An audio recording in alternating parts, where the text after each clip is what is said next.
नमस्कार दोस्तों, आप सभी का आपके अपने YouTube channel MP study IQ GK के YouTube चैनल पर बहुत स्वागत है। दोस्तों, आज हम रीजनिंग के 20 इंपॉर्टेंट क्वेश्चनों को लेकर आए हैं जो कि आपके आरआरबी, एनटीपीसी, एसएससी जीडी व आरपीएफ कांस्टेबल के एग्जाम में पूछे गए हैं और आने वाले एग्जाम में पूछे जा सकते हैं। तो जाके आप रीजनिंग के इन सभी प्रैक्टिस को एक बार जरूर देखिए ताकि आपको एग्जाम में क्वेश्चन को हल करने में आसानी हो और पता चल सके कि किस प्रकार के रीजनिंग क्वेश्चन हमारे एग्जाम में पूछे जाते हैं। तो चलिए बिना देरी किए हुए अपने क्वेश्चन पर आगे बढ़ते हैं। जिसमें पहला क्वेश्चन दिया गया है, उस विकल्प का चयन करें जो तार्किक और अर्थपूर्ण क्रम में दर्शाता है। आपको 5 ऑप्शन दिया गया और बताना है कि इसे यदि हम क्रम के अर्थात अर्थपूर्ण क्रम में संयोजित करेंगे, जिसका जो आपका 4 ऑप्शन दिया गया उसमें कौन सा करेक्ट होगा। तो सबसे पहले देखेंगे आप, तो सबसे छोटा हो जाएगा आपका बालवाड़ी। तो बालवाड़ी का नंबर 3 है, तो 3 को पहले लिख देंगे। इसके बालवाड़ी से जब बड़े की ओर आगे बढ़ेंगे तो प्राथमिक होता है, तो प्राथमिक आपका 1 नंबर पे 1 नंबर कर देंगे। प्राथमिक से आगे जाएंगे तो आपका निम्न माध्यमिक होगा जो कि आपका 2 नंबर पे है, जिसको 2 नंबर कर देंगे। और निम्न माध्यमिक के ऊपर जाएंगे तो हमारा क्या होगा, तो हमारा उच्च माध्यमिक होगा जो कि आपका 5 पे है, तो 5 कर देंगे। और उच्च माध्यमिक के ऊपर जाएंगे तो हमारा विश्वविद्यालय होगा और यह 4 पे है, तो 4 कर देंगे। तो क्रम क्या हो जाएगा, 3 1 2 5 4। अब देखिए किस ऑप्शन में है, तो आप देखेंगे तो 3 1 2 5 4 आपका यह ऑप्शन नंबर ए में दिया गया है, जिसका option number A correct answer हो जाएगा। अगला दिया गया है कि दिए गए आरेखों में बसों की कुल संख्या कितनी है। तो आप ध्यान से देखेंगे तो जो आपका है त्रिभुज के समान दिख रहा है, ये आपका टैक्सी है। जो आपका यह सर्कल दिख रहा है आपका चतुर्भुज के समान, ये आपकी बस की संख्या है। और जो आपका यह सर्कल है वो आपका वाहन है। तो बोला है कि इसमें जो बस की संख्या कितनी है, तो आप देखेंगे जो आपका चतुर्भुज के आकार का बना हुआ है इसमें कितनी संख्याएं हैं। तो देखेंगे 2 है तो 2 को जोड़ देंगे, फिर आपका इसमें 6 भी है तो 6 को भी जोड़ देंगे, फिर 4 है तो 4 को जोड़ देंगे, और फिर 3 है तो 3 को जोड़ देंगे। तो 6 2 8 8 4 12 3 15 क्या हो जाएगा, बराबर 15 हो जाएगा। यानी कि बसों की कुल संख्या कितनी हो जाएगी, 15 हो जाएगी। अब देखिए 15 किस ऑप्शन में देखें तो आपका ऑप्शन नंबर बी में है, जिसका option number B correct answer हो जाएगा। अगला दिया गया है, यह क्वेश्चन आपका कोडिंग डिकोडिंग से है। यदि फाइट को 39% ग्रेटर देन 4 और टीयर्स को 458 रुपये एच, तो स्टेज को क्या लिखा जाएगा।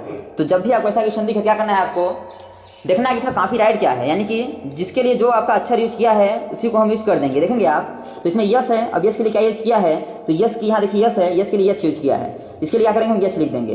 फिर टी कहाँ है, तो टी के लिए आपका 4 यूज किया है, तो टी के लिए हम फिर 4 कर देंगे। ए के लिए क्या है देखेंगे आप, तो ए के लिए आपका इसमें TEA क्या है आपका 8 यूज किया है, 8 कर देंगे।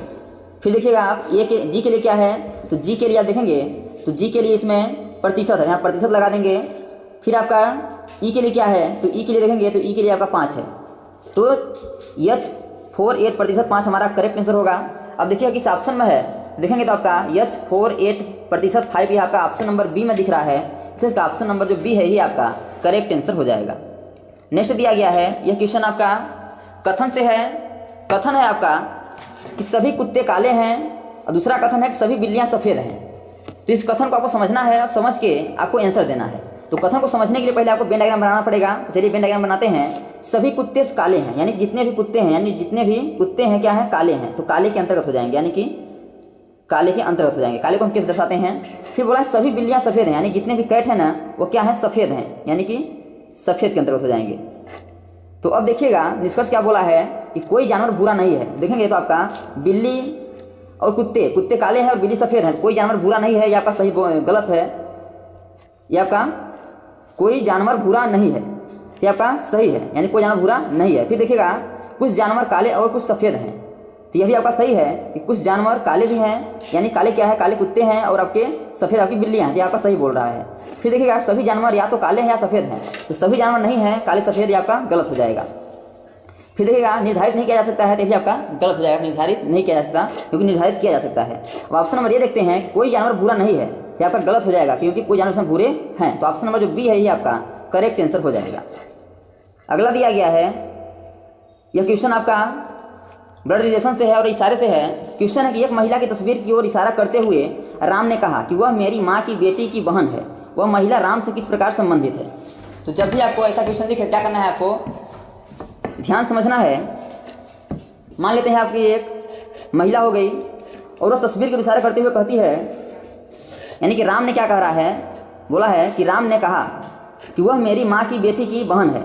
तो राम की माँ की बेटी की बहन, यानी कि उसकी क्या हो जाएगी, बहन ही हो जाएगी, उसकी बहन हो जाएगी। तो बोला है कि वह महिला राम से किस प्रकार संबंधित है, तो महिला आपको उसकी बहन लगेगी। वह देखिए किस ऑप्शन में, तो आपका ऑप्शन नंबर ए में है, इसका option number A correct answer हो जाएगा। अगला दिया गया है कि नीचे दिए गए विकल्पों में से कौन सी दो संख्याओं को आपस में बदलने पर समीकरण संतुलित होगा।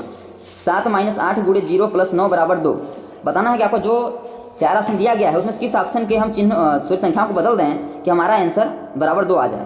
पहले ऑप्शन नंबर ए चेक कर लेते हैं। 2 के जगह पे 0 कर देंगे, 0 के जगह पे 2 कर देंगे।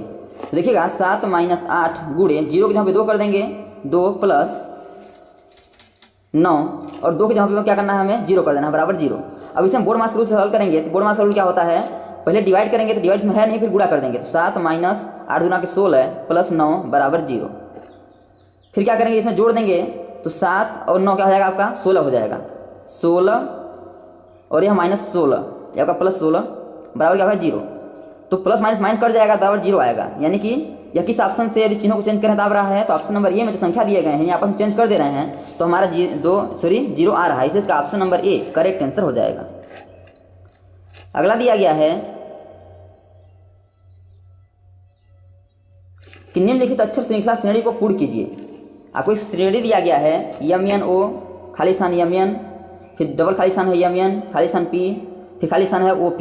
तो बताना इसमें क्या भरा जाएगा। तो इससे पहले आपको इसमें क्या करना है, पेयर बनाना है। 1 2 3 4 5 6 7 8 9 10 11 12 13 14 15 16 16 का आपका 4 4 का पेयर बन जाएगा। यानी कि 2 4 फिर 2 4 2 4 और 2 4 इस प्रकार से बन जाएगा। तो देखेंगे MNO तो वो के बाद क्या है, देखेंगे तो वो के बाद P है तो बन गया।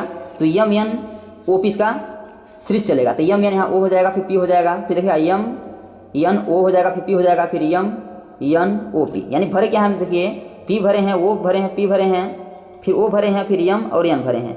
तो POPO MN हम भरे हैं। अब देखिए किस ऑप्शन में है तो आपका यह ऑप्शन नंबर बी में दिख रहा है, इससे इसका option number B correct answer हो जाएगा। तो दोस्तों thanks for watching this video. यह वीडियो आप कैसा लगा कमेंट बॉक्स में जरूर राय बताइएगा। और इसी प्रकार के ऑल गवर्नमेंट एग्जाम पूछे जाने वाले GK GS math reasoning Hindi current affairs और लूसेंट संबंधी क्वेश्चनों पाने के लिए हमारे यूट्यूब चैनल को लाइक शेयर सब्सक्राइब कर बेल आइकन को प्रेस करना भूलिएगा, ताकि जब भी न्यू वीडियो अपलोड हो सबसे पहले नोटिफिकेशन तक पहुँचे। तो आज तक इतना ही, मिलते हैं नेक्स्ट वीडियो में। तब तक के लिए जय हिंद, वंदे।